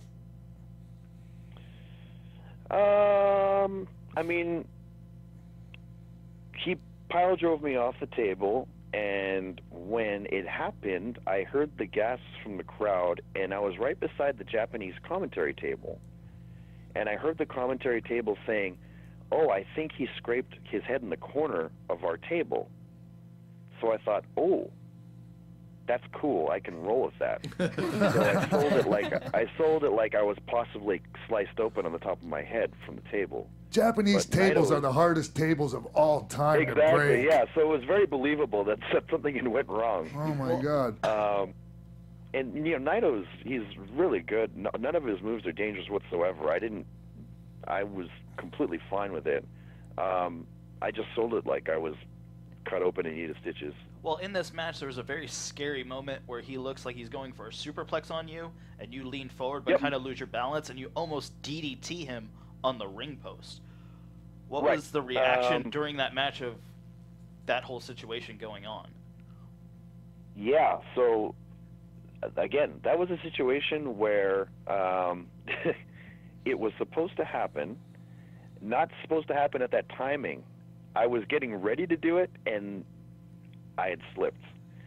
And I thought Naito's just destroyed himself on the post. I felt terrible, for one. You look concerned. And then I thought, okay. Yeah, and I thought, when I peel his hair back, I'm expecting to see a gusher. So I'm I'm getting ready to throw some Hulk Hogan punches at it. You know what I mean? Yeah. And I'm like, wait, there's nothing. And then I asked him after. I was like, how bad did you hit the post? He's like, I didn't hit it at all. I was like, it looked like you killed it. And he said, nope, didn't hit it at all. I was like, come on, don't bullshit me. Don't lie to me. Just tell me. I'm so sorry. He's like, no. He says, I know that it looked like I hit it, but I didn't hit it.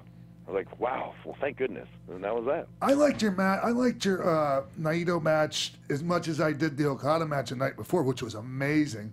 But thank you very much.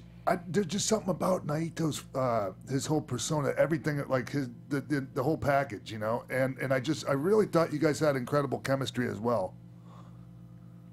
Yeah, like I said before, our groups never get to mesh because we're both supposed to be considered, heel units. Right. So storyline-wise, the Bullet Club never faces LIJ. So for me to face any of those guys, it can only happen really in tournament-style format. So I didn't wrestle Naito at the U.S. stuff, and I don't think we clashed at all in any of the Tag League stuff either. So aside from the one G1 match that we had last year, I get to work the guy once a year. And, the fact that we have this instantaneous chemistry together, which is, kind of rare just to meet a dude that you don't even really know. He's not your friend, and you work so well together with him. It's really nice and really cool. I always look forward to doing anything with him. And the fact that so much was on the line in the match made it even better. If you get to work once with a guy, once a year, to have something on the line and the stakes be high, makes it real fun to put something together. That's real special. Yeah. So the 10 guys you wrestled, whose style was the hardest to adapt to? That's a very good question. Oh.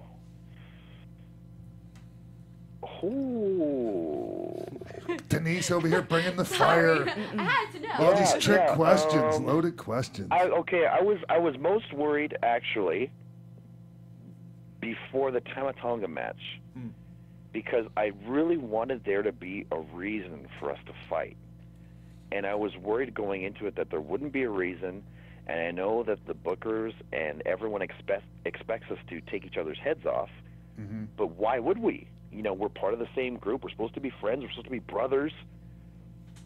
So coming up with that story or having a reason to have me or him want to kill the other guy, that sort of left me a little stressed because, you know, everything's always last minute. As soon as one match is done, you're already in preparation for the next match. So I knew that at most I was going to have one day to prepare and come up with a story for this thing. And for the most part, like when guys were wrestling their fellow, stablemates or whatever, they would just go at each other right off the gong and make it look like they wanted to kill each other. And it makes no sense to me. So I wanted to make sure that there was at least something more than just, I want to beat you in a match because, well, it's the G1 and why not? So that had me a little stressed, but we came up with a nice little story, and in the end it was fine. But that one had me kind of worried for a little bit. Kenny, I know that you and the Bucks have a very specific relationship with Dave Meltzer, and you guys specifically have come up sort of being part of the generation that respects and loves Dave Meltzer. So what was it like for you to discover that you had been part of the very first 6-star match ever of all time?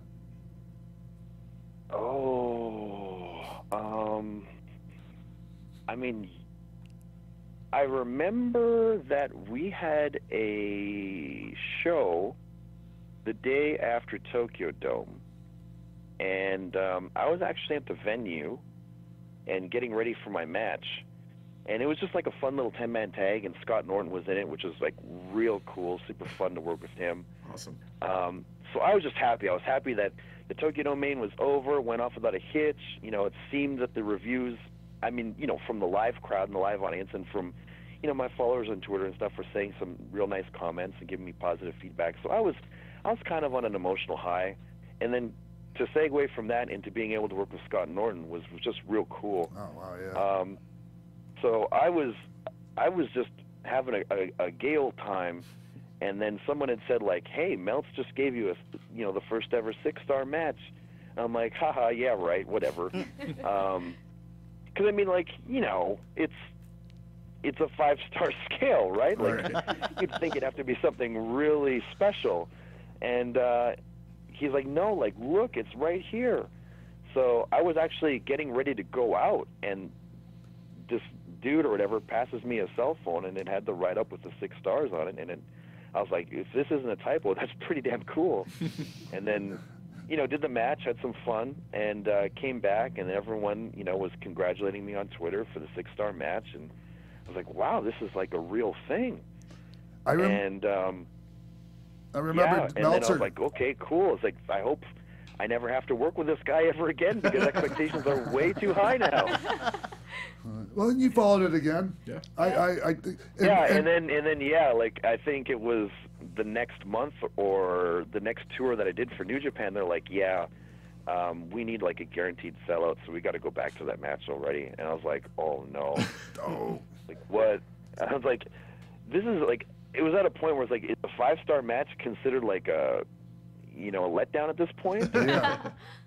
So Austin called me after that match and went, did you see that goddamn match with Kenny Omega and Okada? Holy, I mean, he was going nuts, man. And we had a long conversation about that and about your, just, I mean, you've already heard all this shit, people blowing smoke up your ass. Yeah, Come on. Austin was, we had a little bit of a chat, and it was, I couldn't believe that. It's just, I don't know, surreal to hear these people that I've never met before, but people that I've have such a high respect for, and they're reaching out to me to say such kind words. It's, yeah. Different. This past weekend was NXT TakeOver, and Adam Cole debuted. What were your thoughts on this situation and your reaction?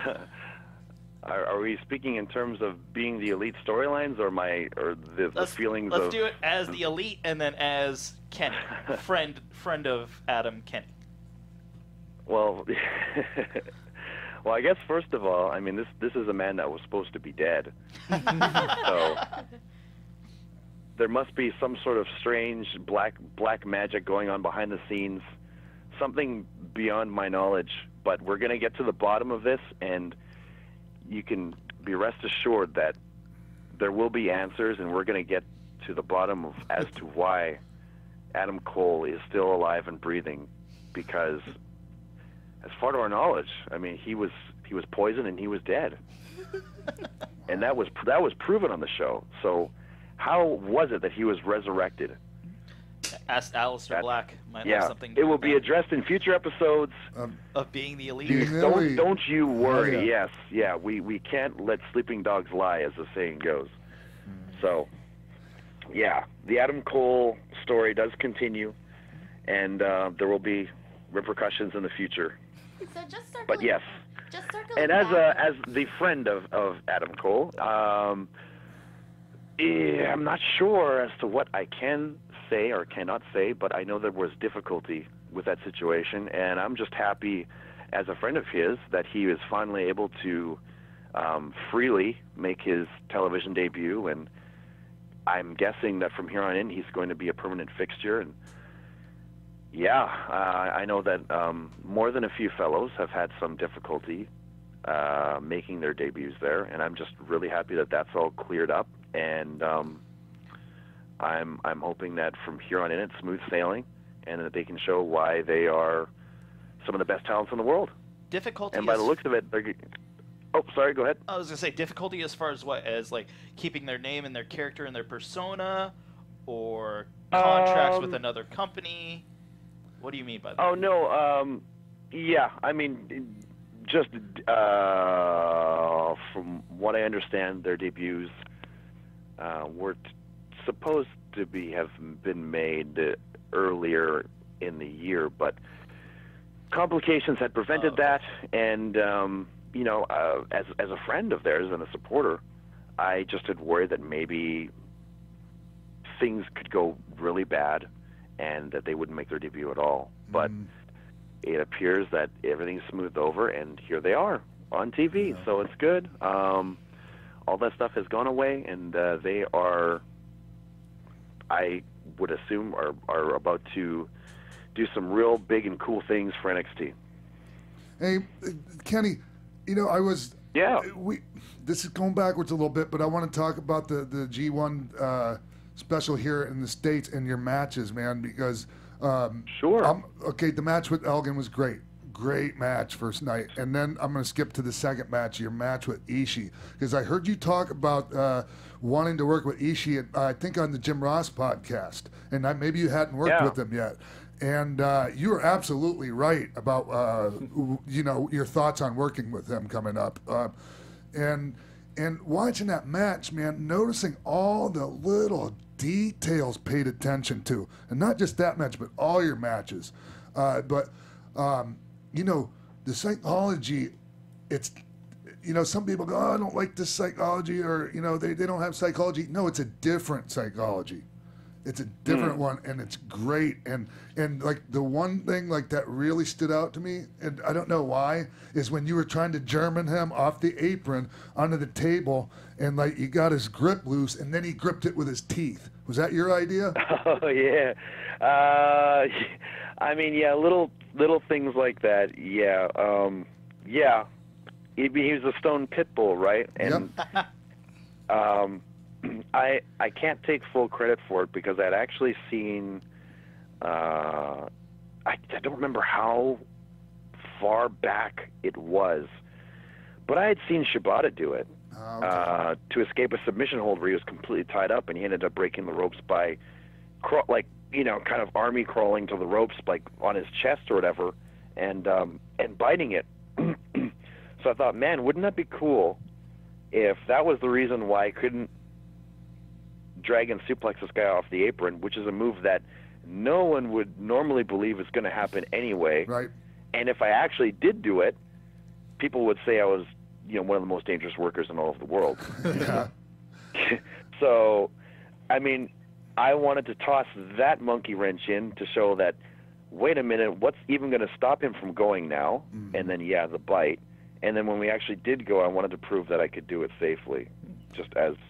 And just like watching that match and all your matches, the things that you're doing out there are like I was saying earlier, so far ahead of everyone else. Like, they're not the routine things that wrestling fans are used to seeing in every match. A tackle, drop down, leapfrog, blah blah. You're coming at things from different angles and different ways of going in and out of things, and it keeps people on their feet, and it surprises them, and that's what makes great wrestling to me. I mean, I completely agree. I love professional wrestling, and I love doing what I do, but I'm not necessarily a huge fan and mark of what wrestling is what people tell you wrestling is supposed to be. That wrestling always has to be, lock up, chain wrestling, take a headlock, and then you go into the first spot. Why does it have to be that? Exactly. It's supposed to be a fight, right? Or it's supposed to be, a contest between two gentlemen or a tag match or whatever. What in the world of professional wrestling says you have to do it that way? Nothing. And that's why when I tell these different types of stories, people, I guess, that are wrestling purists may call that bad psychology, or they just might not like it. But I'm just trying to tell human stories, and stories that people can relate to all around the world, not just wrestling fans, because I'm actually not trying to appeal to wrestling fans. I'm trying to reach people that have been disenchanted with wrestling, or people that want to give pro wrestling a try, but maybe don't know much about it and just want to see something cool, or people that just like watching, TV dramas. People like watching Game of Thrones or whatever, and they're like, oh, let's watch wrestling. What's cool? Or people that like MMA. I want to give them a little bit of everything, but just make it compelling. And sometimes, that's tackle, drop down, leapfrog, hip toss. But if it's always that, then that gets boring and that gets redundant, and then in the end, that kind of sucks. Yeah, and everyone else is doing it anyways, and you want to be doing something right, different. Exactly. You want to stand out, that's how you do it, doing shit like you do it. And you know what? You made a believer out of Roseanne Barr, I'll tell you that much. Yeah. that was pretty damn cool. Right? I couldn't believe that. I thought that was, I know her son took the video, but that was definitely Roseanne Barr in the movie. Wow, damn right it crazy. Was. Hell yeah. So, it just goes to show you exactly what you're talking about. You're reaching out to, you're trying to broaden the tent, we already have the rest of the hardcore bands. You already got their money. I don't mean to put it that way, but they're in it. The hook's already sunk in on them. So. Yeah, and that's also kind of jives with how I wanted to wrestle in the G1 as well.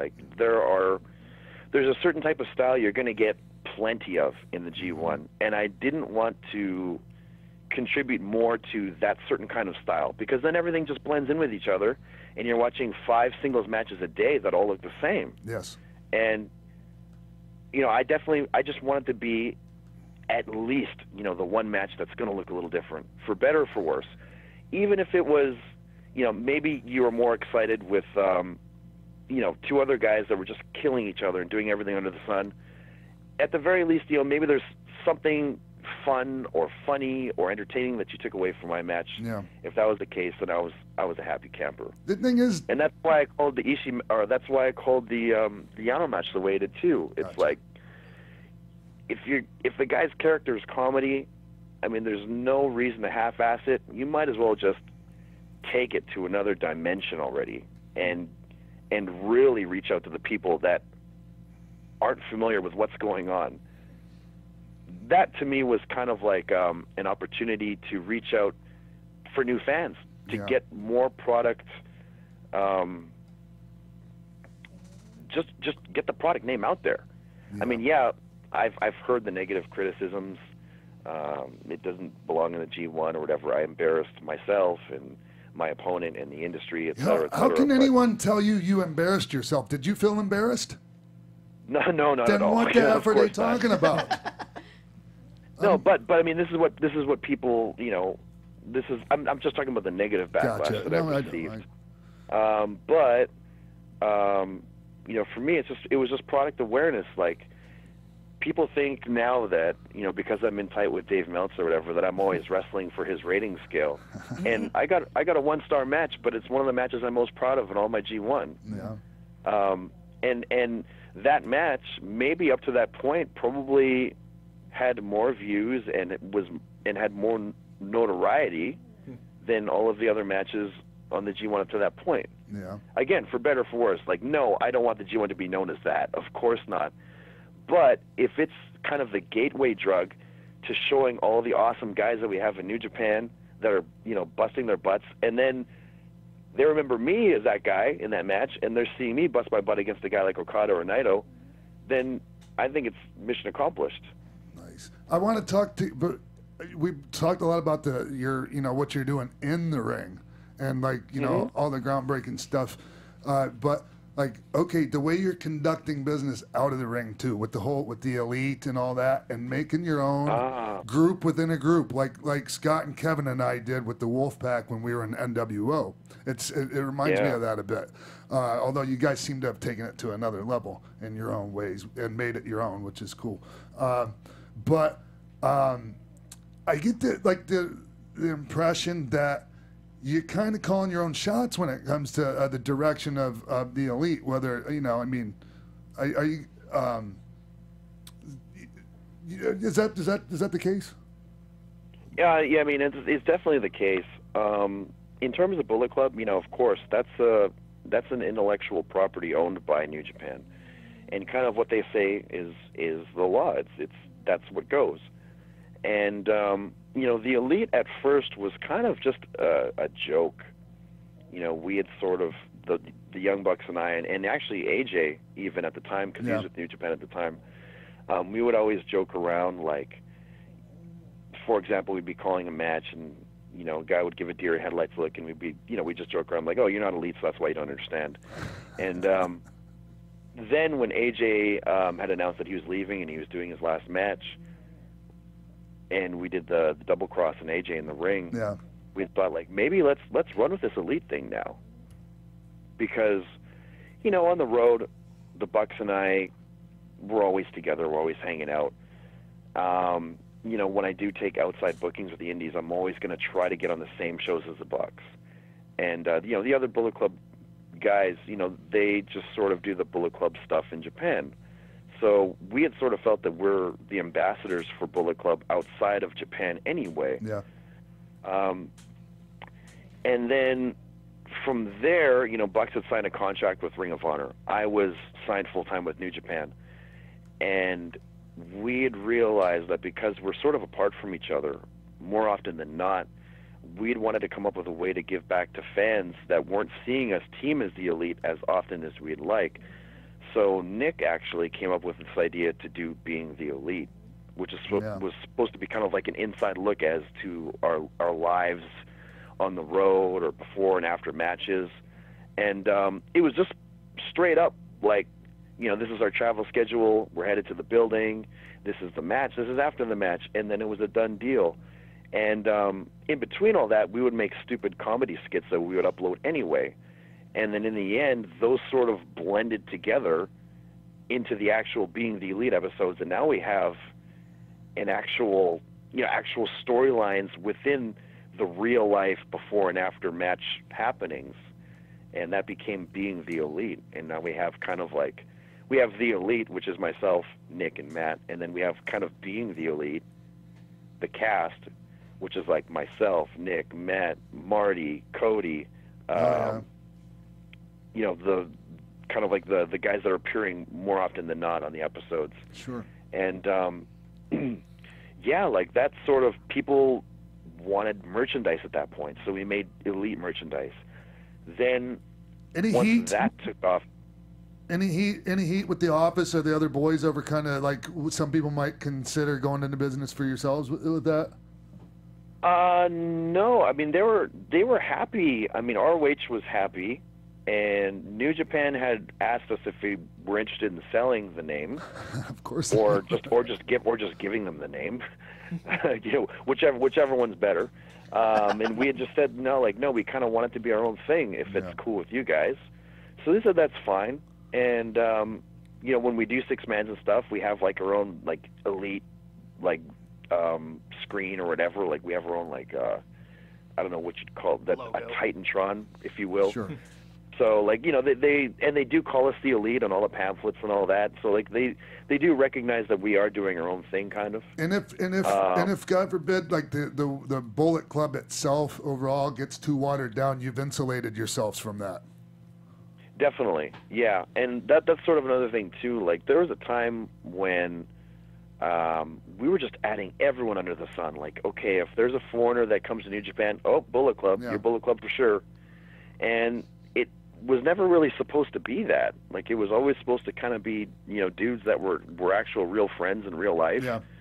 And we didn't want it to be this huge, like, mass of humanity. You know, anyone that was foreign or from America or from a different country just automatically gets tossed in the Bullet Club. We never wanted it to be that. And even though, you know, they say we can kind of control that situation, in the end, we never really could. Right. So the elite was kind of created as a situation where we dictate what happens. You know, there's never going to be, you know, a million members of the elite. The elite's just going to be like us, and that's it. When we make these Being the Elite episodes, there's not going to be any like hanky-panky weird editing. You know, we edit it ourselves. The way that we show ourselves and portray ourselves is up to us. The storylines that we do, you know, we're not going to disrespect the New Japan storylines, but we are going to have our own storylines on top of that. And we know it's kind of like walking a thin line, but we make sure not to upset anyone on either side. Sure. And I'm a big fan of the addition of Marty Scurll into the Bullet Club. Huge fan. Oh of yeah, his. we love Marty. Yeah, Yes. like that was a situation actually where we actually really asked and we begged for Marty to be part of Bullet Club. He's one of those guys that brings something to the T-shirt instead of the shirt bringing some, you know, just getting the guy over. You know what I mean? Like, what are we gonna do with the guy? And like, I don't know. Let's just put a Bullet Club shirt on him. It's not that. He brought something to the group. Definitely, yeah, and he's got like just the way that he conducts himself, his work, his look, all really cool. He's, you know, a lot like Adam Cole in a way, where you know, he can work really well, can cut a real good promo. He's got great facials, but I mean, and this isn't at all a knock on Adam Cole, but as a presence, when I see Marty make his entrance as a plague doctor with the umbrella, I'm captivated more by that. Yeah, man. So it's really cool to have him as part of the Bullet Club, and what a swell guy, just a real cool guy. On top of it all, yes, on top of it friend. all, tremendous human being on top of everything else. Yep. Well, you pretty much took over AJ's spot as the leader, and then Marty took over Adam's spot. So if you were ever going to be taken out of the Bullet Club, who would you want to replace you?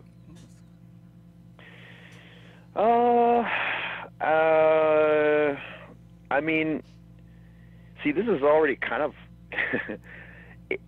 it's sort of become an issue where I'm not even sure if I'm fit to be leader anymore, like right now.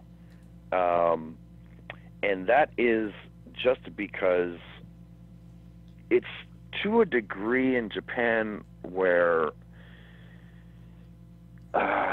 if you're shown working hard, you're just going to start to get over, and people are going to love it, and people are going to love you because you're giving of your heart, you're giving of your soul, and there's almost no way for you to be a full heel anymore.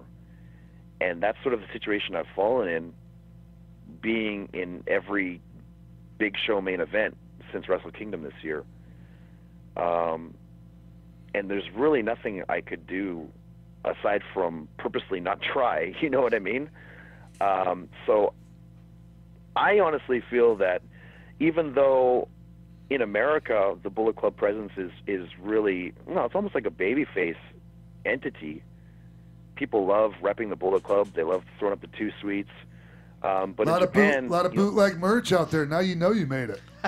Yeah, I know. Yeah, but in Japan, I know for a fact that they really would prefer us to be a straight heel unit. And, we do try to work that way in our matches, but no matter what we do, no matter all the dastardly things we do leading up to the big matches, if you perform and you have a great big match, people are going to love you anyway. So let the people love who they want to love. I need the slate wiped clean at this point, because I've done too much, and I was thinking that maybe Cody would be a great leader, given the fact that not only is he just a great heel and understands how to be a heel, but even in America, on the American shows, I don't know if you saw Cody's match against Okada, but he was booed as a heel. Yes. And it was a rare situation where, as over as the Bullet Club guys were in America, Cody was like the one guy that was treated as a pure heel. And I think as a leader, that would be great to have. Hey, before we're getting close to the end here, Kenny, and I want to let everybody in the room here hit you with, I know you guys probably have a few more questions you want to answer, and I don't want to keep you guys from doing it. So do you mind if I let them hammer you with a few more before we let you go? Go ahead. Yeah, go rapid fire. So circling back to Okada and your incredible in-ring feud with him, in New Japan history, it's Okada and Hiroshi Tanahashi is one of the most respected and known in-ring feud. But now people are saying that yours with Okada is taking over that. What are your thoughts about that? I mean, it's tough because, I think maybe from an in-ring, just as a trilogy, perhaps what we have shown through our actions in the ring is a great story. However, it's hard to say that it is better than the story that was Okada versus Tanahashi, because I think they had something like 9 or 10 matches between each other. I mean, their kind of rivalry took place over the better part of, I don't want to get this wrong, but I think it was like 3 years or so, maybe more, maybe even 4. And Okada and myself had 3 matches in less than a year. So I think it's apples and oranges.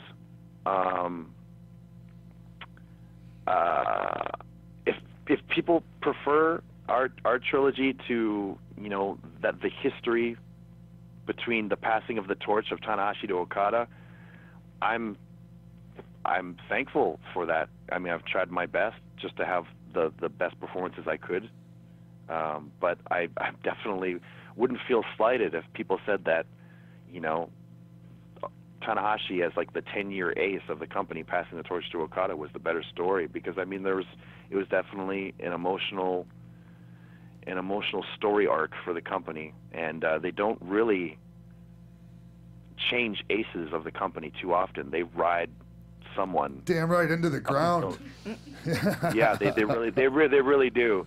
So to pretty much have Tanahashi pass the torch to Okada when Tanahashi was kind of the guy that was there through the thick and thin of things and kind of brought New Japan out of the rubble and brought it back to prominence again.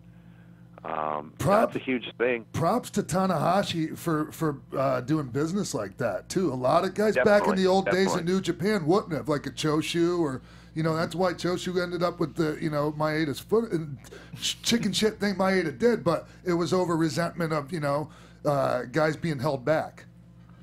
Right. Yeah. No, that's definitely it's a very honorable thing to do, and he was willing to pass the torch when Okada wasn't even necessarily ready to handle the responsibility. Yeah. And Tanahashi, Tanahashi has plenty of more miles left on him too. So it's kind of amazing to me. Kenny, I know that. Oh, sorry. Go ahead. Oh, no, I was done. It's okay. Okay. I know that you said that you and LIJ, or Bullet Club and LIJ, don't get to mix it up too much. You get to wrestle Naito once a year. Can we have the next Bullet Club versus LIJ match be Kenny Omega versus Daryl? Stop. Well, this is Kenny Omega, so that's a serious question. And Daryl is extremely over as a babyface. He is. Yes, it honestly would be the exact same situation as facing the girl or Yoshihiko, where the crowd would believe and cheer for Daryl. Yep. There's nothing Daryl could ever do that would make him a heel in that match. And I don't think I would ever do a singles. But if it was, for example, myself and the Young Bucks versus, Hiromu, Naito, and Daryl, I think it could work. I honestly think it could work. Nice. And I actually, even just saying that right now, like all these cool ideas are popping into my head as to how we can make it work and actually make it believable as well. Well, Daryl has more emotional equity than 90% of the baby faces that get shoved down people's throats in this industry. Well, yeah, the unfortunate truth, yes. Hey, before we let you go, I want to talk about New Japan's plans coming up in the future here. And I just wanted to throw this out there that I think that New Japan on the next tour should run the Cow Palace in San Francisco, and you should headline it. And sell that mother effer out. Yeah, man. I mean, as long as we bring in our dudes, and as long as we have, a strong card like we had on the first New Japan US outing, I think it can do much better than what we did. And I mean, we really undershot. The office had admittedly said we were worried, we were nervous. We didn't know how well it would do. We couldn't believe it would do well. And I had told everyone from the beginning, we will do well. People know who we are. They want to see who we are. They want to check it out. There's a lot of first-time viewers that are just curious that will check it out. Yeah. So hopefully they won't make the same mistake twice. And hey, it's better to do it that way than go into a big-ass building and only half fill it, man. Yeah, I mean, and that was definitely the thought process going into that. And I totally understand it, but I don't know. I was confident in our product, and I really wish that we had at least had, a venue 2 or 3 times the size as what we'd run. Yeah. But I mean, whatever. Hindsight's 20/20, and I just, yeah. So, is there anything else? Upward and onward. Kenny, okay. Is there anything else, you guys? Well, okay, go ahead, quick, Jimbo. How close were you to signing with WWE at that Royal Rumble a couple years back? That was last year, wasn't it? This year? Yeah, it was literally a year ago. Oh, no, not even a year ago. This year. My This goodness. year. Yeah, not even a year ago. Honestly, not too close at all. I was, and I don't want to sound like I'm too demanding or anything, but it wasn't ever really so much a dollar figure as it was a plan. There are certain guys that I would just love to mix it up with there if I ever did go there, and I would hate to be stuck not knowing how they were going to use me or if they were going to use me. Yes. And I guess I just wanted to hear the magic words of we are going to have you mixed up with this guy and this guy and this guy, et cetera, et cetera. Because at this point, I just want to feel like I have a complete career, and I think that as long as I focus on my body of work, the other things like money and popularity and success or whatever and job security and all that will just come naturally. So, I did not have the opportunity to discuss things like that, so it never came to fruition. It might in the future, who knows? But that's the reason why I'm still with New Japan, and I, what? Given everything that I've been able to do this year, I'm really happy with that decision. Have you spoken to Johnny Ace since all your success in Japan? Not at all, actually. No, but I'd love to talk with him though. he was super, super kind and cool to me when we had met in America, and when we'd spoken on the phone. He was the guy that originally hired me. So, to actually, chat with him and kind of catch up with the guy that actually believed in me when I was nothing, I'd like to be able to say hi and say thanks and see how he's doing and all that. Oh, I'm sure you'll get the opportunity at some point, I'm sure. Kenny, could you please come back on, because there's about 1,000,001 things I still want to talk to you about on here. For sure, yeah. Just anytime. Oh, I'm so gutted we ran out of time today. Let me go ahead and give everyone your social media and anything that you have going on that you want to plug. Sure, yeah. Of course, I am on Twitter a lot. I don't necessarily always post, but I'm always looking at things and keeping up to date with the goings on, and that's at Kenny Omega Man X.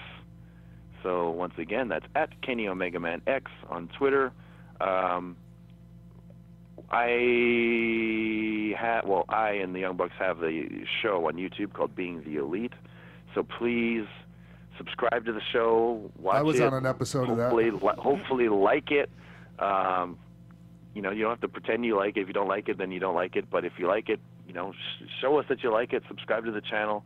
We love making content. We love making episodes. And, the more subscribers, the better. So, Being the Elite, youngbucksmerch.com. Tons of elite merchandise there. Hot Topic. Pro Wrestling Tees, Kenny Omega, got stuff on there too. So, anytime you guys show support, it really helps.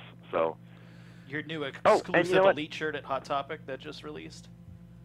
That's right. And if you guys have access to Hot Topics in your area, we have merchandise in all of the Hot Topics. That includes Kenny Omega stuff, Bullet Club stuff, Young Buck stuff, Cody stuff, Marty stuff, and Elite stuff now too.